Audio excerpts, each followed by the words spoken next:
if we are going to incentivize people to get married again or to try it again, we have to make it better.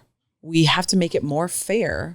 We have to make the consequences for leaving marriage, for men in particular, be less life destroying and life damaging. Now, here's something we might actually agree on, is what you're discussing there is getting the government out of marriage to some extent.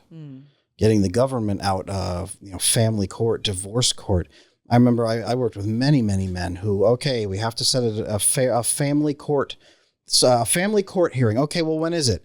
It's in 6 months because there's not even one opening until then because family court is so overpacked that they have to stack you in like 30 different couples per day, and the judge just flies through you with a rubber stamp as fast as possible. And it's a 4-year process. Good God. No wonder. Now, I'm not one of those people that says there shouldn't be a piece of paper, but who enforces the piece of paper? But do you even need this type of structure to really be in romantic love and to make a relationship work? If you think that a couple should base everything on romantic love, yeah. Okay.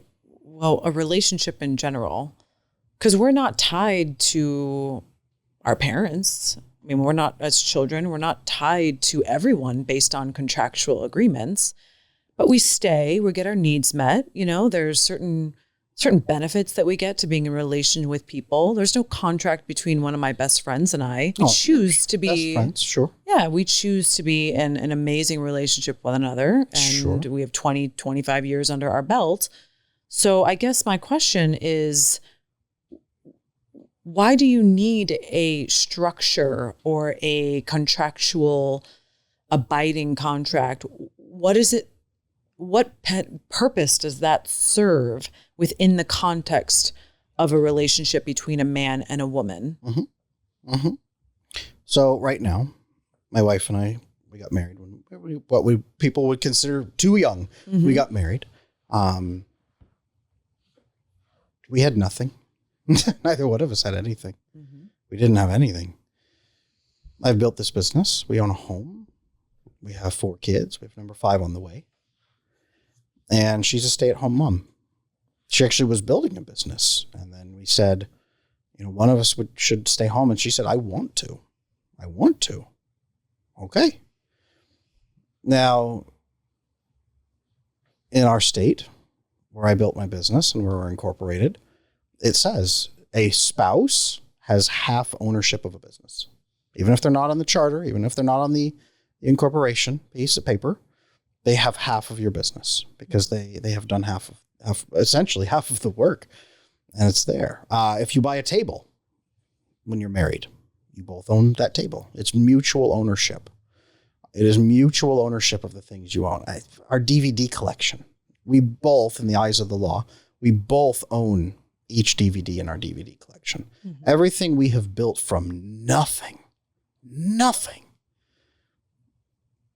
The law comes in and says, this is how property is divvied up. This is how things will be arranged. Marriage is a contract in that way. But you just said that we should have government not in marriages. So here's the question. Is government the best people to arbitrate that? Or is there another system for the future that we could design? Now, I believe that marriage has a great place in the future, but I also believe we have so much technology coming down the pipeline. We have so many changes. I'm wondering if there's updates that we could make to get government back out of marriage.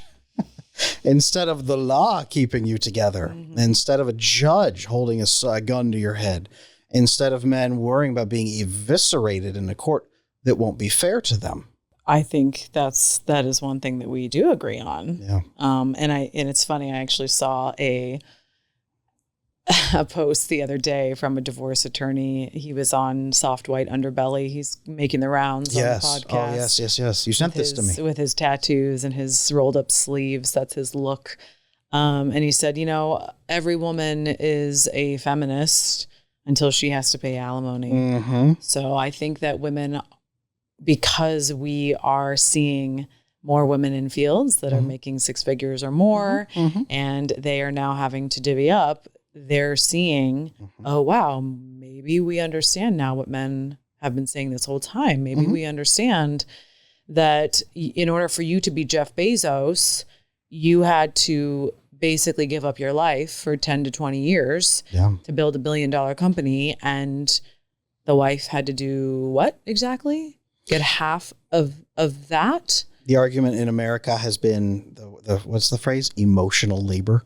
I did the emotional labor in our relationship while you did X, Y, or Z. And that was worth $1 billion. I did $1 billion. So have you seen online, and this is interesting, I don't know that I even have an opinion on this, I see it everywhere, is women adding up the expenses. If you hired somebody to do the work I do at home, it would cost, and they raised something like $170,000 a year to hire a housekeeper and a maid and a prostitute and everything that I provide in this relationship. It's more than your income is worth. So I'm worth more than you. Have you seen this argument going on online? No. It's astronomical. It and it's ridiculous. It is ridiculous. My wife she scoffs when she hears this because she would never even consider it that way. But I also value the input that she makes in our family, so she doesn't have to reach that point. There are a lot of women who feel used and cast aside. There are a lot of women who take things on good faith. There are a lot of women who don't fight tooth and nail for their fair portion.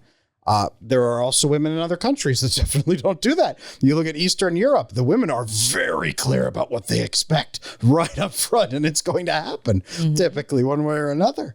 At the same time as you and I are having this debate about, is marriage useful? Should it be based on romance? People in India right now with a 1% divorce rate, they might think this is the dumbest conversation on earth, but they also don't have a perfect system, right? Many of them are in unhappy marriages, although they do tend to find that the happiest marriages actually tend to be those that were arranged.